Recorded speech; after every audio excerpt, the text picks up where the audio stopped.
요한복음 20장 말씀의 중심으로 예수님께서 부활하셔서 40일 동안 이 땅 위에 계셨는데 10종류의 사람들을 만났습니다. 성경에 10번 그 만남에 대한 기록이 나옵니다. 사실은 그거보다 훨씬 더 40일 동안 많은 사람을 만났죠. 근데 이제 기록이 10번 나오기 때문에 그 10번 나오는 것을 중심으로 어저께 첫 번째부터 5번째까지는 말씀을 드렸고, 오늘은 6번째부터 10번째까지 말씀을 드리고자 합니다. 자, 6번째에 만났던 만남은 예수님께서 제자들에게 이미 베드로에게 먼저 나타났고, 그 다음에 부활하신 주일날 저녁에 10명의 제자, 그러니까 도마를 제외한 제자 10명을 만난 겁니다. 그때 우리 예수님께서 이미 못자국과 허리에 창자국 나신 것을 다 보여주셨습니다. 자, 그러니까 이제 멀리 도망가 버렸던 과학적으로 믿는 도마가 그 소문을 듣게 된 거죠. 일주일 동안. 그래서 두 번째 주일날, 일주일 있다가 두 번째 돌아오는 주일날 다시 11명이 이제 다 모여있는, 도마까지 포함돼 가지고 11명이 모여있는 가운데 우리 주님께서 땅 찾아오신 것입니다. 그 기록이 요한복음 20장 뒷부분에 이제 24절부터 기록이 되어 있습니다. 자, 그래서 도마가 있으니까 예수님이 도마를 보고 과학적으로 믿고 확인해 보지 않고는, 예수님의 못자국과 그 옆구리에 찔린 창자국을 보지 않고는 예수님을 못 믿겠다, 이제 이렇게 생각하고 있으니까 예수님이 직접 보여주신 것입니다. 자, 그리고 도마가 탁 무릎을 꿇고 신앙의 고백을 합니다. 28절에, 요한복음 20장 28절에 오 주님, 주님이 나의 주시고 로드, 나의 주인이시고 주님이 나의 하나님이십니다 라는 고백을 합니다. 굉장히 중요한 고백을 하죠. 이제 부활을 딱 체험하고 예수님의 부활을 확인한 후에 예수님의 제자들이 다 예수님께 무릎을 꿇게 되고, 예수님이 진짜 어떤 선지자 중에 한 명이 아니고 나의 영혼의 구주가 되신다, 그분이 바로 하나님이시다 하는 것을 알게 되고 믿게 되는 신앙의 고백이 있게 된 겁니다. 이게 부활의 신앙입니다. 굉장히 중요한 겁니다. 지금 2000년이 지난 우리가 이 도마나 예수님의 제자들, 사도들과 같은 이런 부활의 신앙을 소유하지 않으므로 교회를 다니기는 다니는데 노미널 크리스찬, 그냥 일주일에 한 번만 교회를 가는 형식적인 크리스찬이지, 진정으로 내가 변화되어서 나의 삶에 주님을 주인으로 모시는, 주인이 완전 체인지되어져 있는 삶을 살지 않기 때문에 우리의 삶에 기적이 일어나지 않습니다. 그러니까 교회는 다니나 불신자와 똑같은 수준으로 다니기 때문에 우리의 삶에 주님의 부활의 능력이 나타날 리가 없는 거죠. 자, 그때에 우리 예수님께서 29절에 아주 중요한 말씀을 하십니다. 도마야, 너가 본 것으로 믿느냐? 보지 못하고 믿는 자가 더 복되다 하시니라. 자, 믿음은요, 히브리서 11장 1절이 딱 이야기합니다. 우리 바라는 것들의 실상이요. 이 실상이라는, 이 substance라는 이 단어는 철학에서 아주 중요하게 생각하는 단어입니다. 이 실상이라는 것 때문에 엄청난 논쟁이 있습니다. 근데 믿음은 뭐냐? 내가 바라는 것이 실제로 일어나는 실상을 믿는 것이다. 미국에 한 번도 안 가봐도 미국에 늘 살고 미국에 있는 사람들의 이야기를 듣고 미국이 확실히 있고 선진화되어 있는 나라고 아주 발전된 나라다고 믿는 것, 이것이 믿음이죠. 우리가 모든 삶에 믿음이라는 게 없으면 아무것도 안 되는 겁니다, 사실은. 그런데 유난히도 이 사탄이 방해를 해가지고 예수님의 십자가에 돌아가심, 예수님의 부활, 이 부분만 믿지 못하게 만드는 거죠. 우리가 눈으로 보지 못하고 믿는 것이 눈으로 보고 믿는 것보다 훨씬 더 많습니다. 우리 대기 안에 있는 이 호흡하는 산소 H2O도 우리가 눈으로 안 보입니다. 그런데 아무런 의심 안 하고 믿고 마시고 일산화탄소를 내뿜는 일을 평생 동안 하잖아요. 그죠? 모든 거 하나님은 눈으로 안 보이는 것들을 중요하게 만들어 놓고 눈으로 보이는 것들은 약간 저차원적인 것을 두고 있습니다. 그러니까 만약 산소를 매점매석 할 수 있다면 대기업이 떼부자가 돼버리죠. 왜? 이 산소를 안 마시면 우리는 단 1, 2분 안에 죽어버리잖아요. 그러니까 이런 것들은 눈으로 안 보이게 해가지고 대기업과 나쁜 사람들이 절대 매점매석 못하도록 하나님이 만들어 난 것이 우리 하나님의 은혜요 축복이죠. 우리가. 자, 그래서 이 6번째 만남에 주님께서 과학적으로 믿는 모든 도마의 사고방식과 머리를 탁 깨버리는 역할을 하시는 거죠. 오늘날 여러분들의 머리, 공부한 과학적인 머리를 가지고 예수님을 진짜 믿기를 원합니까? 그러면 과학적으로 정확하고 철저하게 따져보시기를 바랍니다. 그러면 예수가 얼마나 위대하고 하나님의 창조가 얼마나 대단한가를 알고 믿게 될 것입니다. 그런데 어설픈 학문을 가지고 어설프게 접근하기 때문에 기독교를 이해하지 못하는 것이죠. 그래서 성경은 비과학이 아닙니다. 성경은 과학을 포함하고 있는 내용이 너무 많고 그 다음에 초과학적인 것이 너무 많습니다. 과학을 뛰어넘는 성령의 능력이 막 나타나니까 이해를 못하는 거죠. 그건 비과학과 다른 겁니다. 그래서 나를 가르쳐줬던 신사훈 박사님이 서울대 교수로 오시기 전에 일제시대 때 미국에 건너가서 박사학위를 받고 프린스톤에서 교수로 정교수를 하고 있을 때에 히틀러의 핍박을 받고 유대인들이 추방을 당하니까 아인슈타인이 유대계 학자잖아요.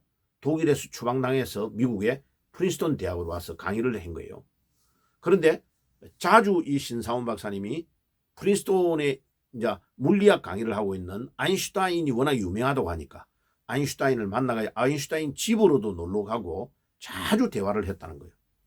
자, 그런데 어느 날 대화를 하는 중에 아인슈타인이 닥터 신, 내가 연구를 막 하다가 위대한 것을 발견했다 하고 무릎을 탁 치고 집에 와가지고 성경을 읽으면 성경에 2000년 전에 이미 예언을 다 해놨대. 그러니까 이제 대화하던 중에 성경은 선포하고 과학은 증명할 따름이다 라는 말이 이렇게 대화 중에 나오게 됐다는 거예요. 그래서 제가 그걸 딱 받아 적어놨어요. 봐요.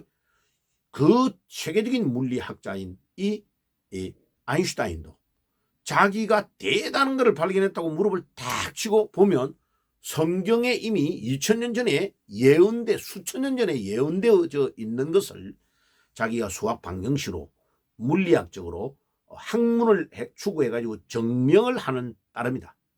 그래 성경은 선포하고 이렇게 될 것이라고 프로클레임 선포해 놓은 것을 과학은 천천히 따라가면서 입증하고 증명할 따름이다.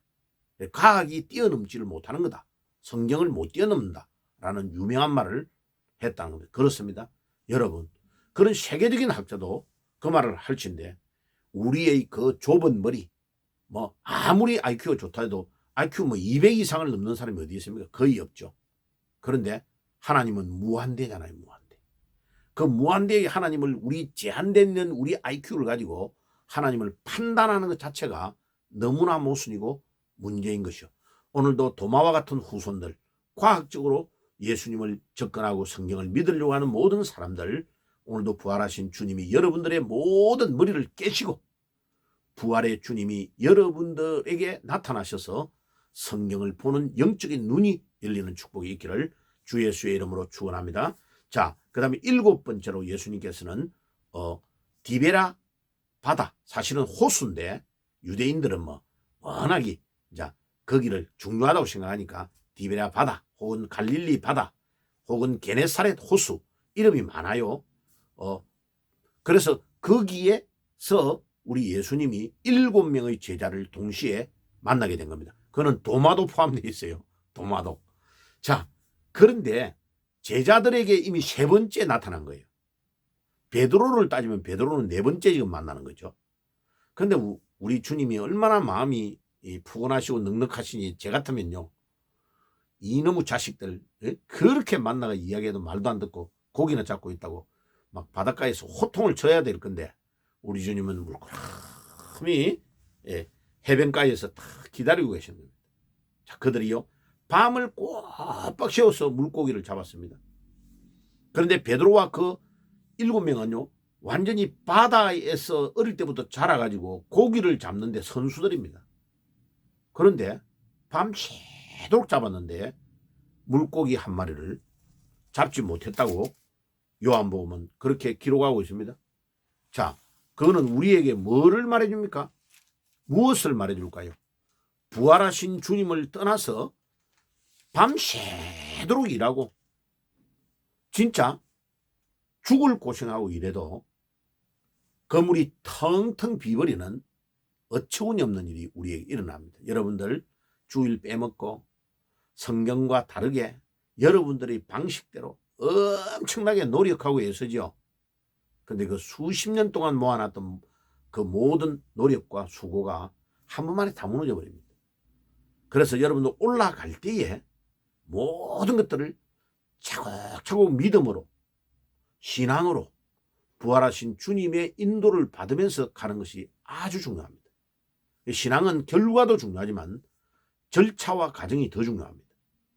그래서 그거를 주님께서 딱 보여주십니다. 그래가지고 예수님이 딱 보는 데서 보니까 고기 한 마리도 못 잡은 겁니다. 21장 요한복음 21장 1절에서 3절에 그 일이 일어납니다. 그래서 거기에 오해령이라는 유명한 그 시인이요 빈 그물이라는 그 시를 지어가지고 오 주님 내가 우리 주님을 놓쳐버리고 내 일생 동안 살았던 것이 다 헛방이나. 이 사람이 젊은 나이에요 엄청 똑똑한 사람이었어요. 아마 연세대학 출신으로 제가 기억납니다. 이분이요 뭐 세계 여성 뭐 회장도 하고 엄청 대단한 사람이에요. 그런데 젊은 나이에 암이 딱 걸려버린 겁니다.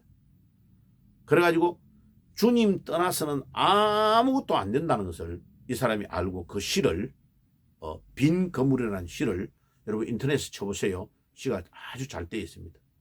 그래가지고 이분이 평생을 주님을 위해 사는 사람으로 살게 됐어요.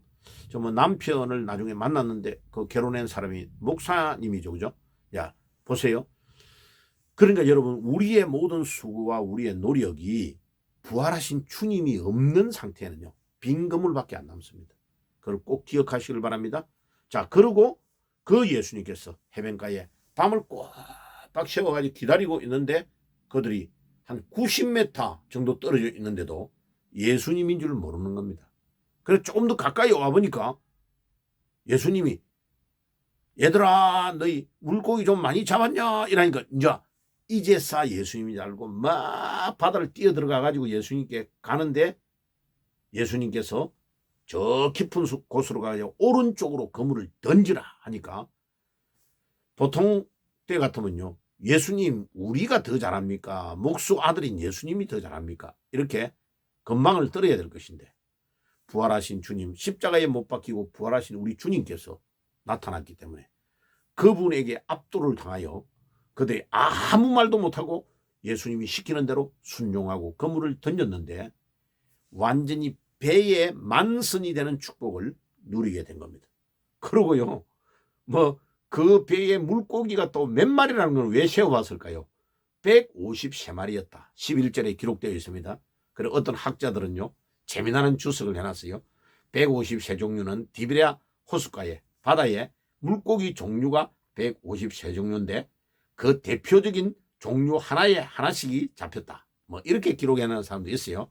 근데 뭐 그거는 너무 약간 오바해서 해석하는 건데 그러나 성경이 침묵하고 있는 것은 우리가 더 말할 필요는 없고 이 153마리는 의미가 있는 것이죠. 그래서 모나미 볼펜을 창설한 송삼석 회장이라는 분이 1963년 5월 1일 날 모나미 회사를 창설하고 볼펜에다가 모나미 옆에다가 153을 딱 적었어요. 여러분들 보세요. 그 알고 있는 분들은 알고 있을 거고 모르는 분은 모르는데 제가 몇 년 전에 조사하면서 모나미 볼펜이 몇 자루 정도 팔릴지를 봤는데 제가 수년 전에 봤을 때에 35억 개가 팔렸다라고 기록되어 있어요. 지금은 뭐 40억 개도 넘겠죠. 자, 보세요. 모나미 볼펜 153의 기적을 믿고 송삼석 회장이 그 당시에 집사님이었어요. 집사님. 뭐 지금은 장로님이 됐는가 모르겠는데 그분이 그 만선의 축복을 힌트를 얻어가지고 볼펜을 만들었는데 이 모나미 볼펜에 하나님의 놀라우신 축복이 임재하신 거죠. 여러분, 오늘 이 말씀을 듣는 여러분들에게 153의 축복이 넘칠지어다. 만선의 축복. 그러니까 자기 경험과 자기 지식과 자기 노하우를 포기하고 부활하신 주님이 그물을 오른쪽으로 던져라. 깊은 곳으로서 오른쪽으로 던져라 할 때, 예수님, 오른쪽이 아니고 왼쪽입니다. 지금은 이제 날이 다 샜기 때문에 안 돼요. 이유를 들이대고 자기의 경험과 자기의 생각을 주님의 뜻보다 앞세우면 절대로 기적이 일어나지 않습니다. 이 만선의 축복은 부활하신 주님의 말씀을 절대적으로 순종할 때에 일어나는 축복을 우리에게 제시해주는 아주 중요한 본문입니다. 여러분들에게 그런 축복이 있기를 바랍니다. 자, 그래서 이제 7번째의 사람들은 7 제자들을 만난 것으로 정리를 하고 그 다음에 8번째는 500여 형제를 만났다고 기록하고 있습니다. 고린도전서 15장 6절에 바울이 고린도전서에서 유일하게 500여 형제들을 만났다는 것을 이야기합니다. 자, 이 500여 형제는 그 당시에 기독교가 많이 확산되지 않았는데 500여 형제를 일시에 만났다는 것은 초대교회의 중요한 멤버들을 다 모았다는 뜻이에요. 그 중에 이방인들도 있는 겁니다. 그러니까 이 500여 형제에게 일시에 예수님이 자기를 나타내 보여주셨다는 것은 오늘날 전 세계에 흩어져 있는 지상의 모든 교회와 성도들을 향하여 너희들이 내가 너희 죄를 위해서 십자가에 죽은 것과 3일 만에 부활한 것을 꼭 증거해라 하는 메시지가 함유되어 있는 만남이었다고 확신합니다. 그러니까 우리도 이 500년 안에 형제들 안에 포함되어 있는 주의 백성들이죠. 자, 그 다음에 9번째로 야고보를 만났다고 고린도전서 15장 7절에 말합니다. 성경의 야고보는 3명입니다. 세 종류 3명인데 예수님의 제자 중에 큰 야고보가 있고 세베대의 아들, 두 번째 야고보는 또 알페오의 아들 야고보가 있습니다. 작은 야고보, 키도 작고 나이도 적고. 2명의 야고보는 예수님의 제자고 지금 여기서 말하는 야고보는 예수님의 육신의 친동생입니다. 자, 예수님의 육신의 친동생은 남자가 4명이에요. 여자 형제도 또 있다고 말하고 있는데 이름은 안 나오니까 1명에서 2명, 몇 명 더 되는 것으로 카운트되는 거죠. 기록에 나옵니다. 자, 그래서 이 야고보는 굉장히 예수님의 육신의 친동생이기 때문에 나이도 몇 살 차이가 안 나요. 한 3살 정도? 그런데 이 친동생인 야고보가 볼 때는 예수님이 나의 구주가 된다는 걸 믿기가 너무 어려운 거죠. 왜? 어릴 때부터 아버지 목수하는 아버지 밑에서 대패나 이런 뭐 기구를 가지고 장난치고 놀던 그 형님이 어느 날 갑자기 30살 딱 돼가지고 하나님이 나를 이 땅에 보내신 메시아야. 이러니까 우리 형님이 약간 맛이 갔구나. 얼마든지 오해를 할 수 있는 소지가 많아요. 그런데 결정적인 계기가 예수님이 십자가에 못 박히고 3일 만에 부활하셔서 자기를 찾아온 것입니다. 이게 야고보에게는 엄청난 터닝 포인트가 된 겁니다. 내가 이분을 그냥 내 육신의 형님으로만 생각했는데 아니구나. 이분이 내 인생 전부를 다 바꾸는 정말로 부활하신 주님이시구나. 이분이 바로 하나님이시구나 하는 것을 그가 깨닫고 야고보서를 기록했습니다. 야고보서를 기록했는데 야고보서에 보면 예수 그리스도의 종이라고 말합니다. 그럼 봐요. 일반 다른 사람들이 바울과 같은 사람이 예수 그리스도의 종이라고 하는 거하고 친동생인 야고보가 예수님의 종이다. 예수님이 나의 주인이시다. 라고 고백하는 것은 하늘과 땅 차이입니다. 그런데 이 야고보는 엄청 대단한 사람입니다. 그 이후에 변화되어 가지고 예루살렘에 다 어려움이 있으니까 도망가 버렸는데 예루살렘을 지키고 예루살렘의 첫 번째 공회 의장을 지내면서 30년을 하루같이 예루살렘에서 많은 교인들을 끌고 나가는 지도자의 위치에 서 있었습니다. 그리고 야고보서를 기록한 거죠. 이 야고보서는 아주 중요한 게 몇 가지가 있는데 세 가지입니다. 첫째는 믿음이 행함이 따라가지 않는 믿음은 죽은 믿음이다. 행함과 믿음을 일치시키고 있다는 것이 굉장히 중요합니다. 야고보서는. 두 번째, 야고보서는 모든 중요한 것들을 명령행으로 말하고 있다는 겁니다. 서술을 내가지고 설명하는 형식이 아니고 바울이 설명하는 것처럼 서술하는 형식이 아니고 이 야고보는 명령을 하고 있는 겁니다. 자, 주님을 누구보다 잘 알고 있는 야고보, 그 다음에 사도들과 가장 친분이 오랫동안 유지됐던 야고보는 주님의 마음을 가장 잘 알기 때문에 주님의 입장에서 명령하는 겁니다. 뭐 이거 한번 이렇게 설명이 아니고 이거는 이렇게 해야 된다라고 말합니다. 그리고 그가 공회의 의장으로 예루살렘을 이끌어 나가는 30년 이상의 지도자로 서 있었기 때문에 당연히 그의 직업적인 의식에서도 나오는 것이 있다고 볼 수 있습니다. 자, 그뿐만 아니라 이 야고보서는요 4분의 1 이상이 복음서 마태, 마가, 누가, 요한의 내용과 일치되는 내용을 가지고 있습니다. 왜? 당연히 주님과 함께 공유하고 배웠던 제자들, 사도들과 생각과 사상과 모든 것들이 다 같기 때문에 일치될 수밖에 없죠. 자, 그러면요 이 야고보서가 마지막 순교를 어떻게 했냐면은 너무나 강력하게 주님 중심으로 부활 중심으로 이렇게 증거하니까 반대자들이 예루살렘 성전 꼭대기로 데리고 올라가가지고 이 야고보에게 압박을 가했습니다. 너가 예수님 믿는 거 이거를 부인 안 하면 오늘 너를 죽이겠다. 라니까 저 하늘을 보라고. 우리 하나님의 우편에 주님이 앉아 계시는 것을 보지 않느냐고. 그렇게 말하니까 막 이빨을 부득부득 갈면서 이들이 야고보를 그 교회의 가장 높은 곳에서 밀쳐가지고 떨어뜨려 버린 겁니다. 그러니까 야고보가 죽은 줄 아는데 여전히 밑에서 살아가지고 있으니까 야고보에게 돌멩이를 던지고 몽둥이가 때려서 결국은 야고보를 죽인 겁니다. 순교당한 거죠. 자, 이 야고보가 죽을 때도 뭐라고 기도했냐. 주님, 저들의 죄를 용서하옵소서. 예수님이 하셨던 기도 그대로를 하고 순교하고 죽었다고 문헌들에 기록되어 있습니다. 그만큼 야고보는 위대한 사도입니다. 위대한 예수님의 사람입니다. 그죠? 물론 예수님의 제자로서는 포함이 안 돼요. 그 다음에 마지막으로 이제 10번째 만났던 사람들이 예수님이 성천할 때에 모였던 11 제자와 초대교회의 중요한 핵심 멤버들이 갈릴리에 다 모인 겁니다. 예수님이 예루살렘에서 성천하지 아니하고 예수님의 사역의 공사역의 3분의 1 이상을 보냈던 갈릴리 가장 가난한 동네에서 예수님이 성천하였다는 것도 엄청 중요합니다. 그리고 예수님이 마지막 성천에 올라갈 때에 예수님의 대위임, 예수님이 돌아가시고 살아나지 않았다면 유언이라고 해야 되는데 대위임을 선포하신 것이 마태복음 28장 16절에서 20절에 선포한 겁니다.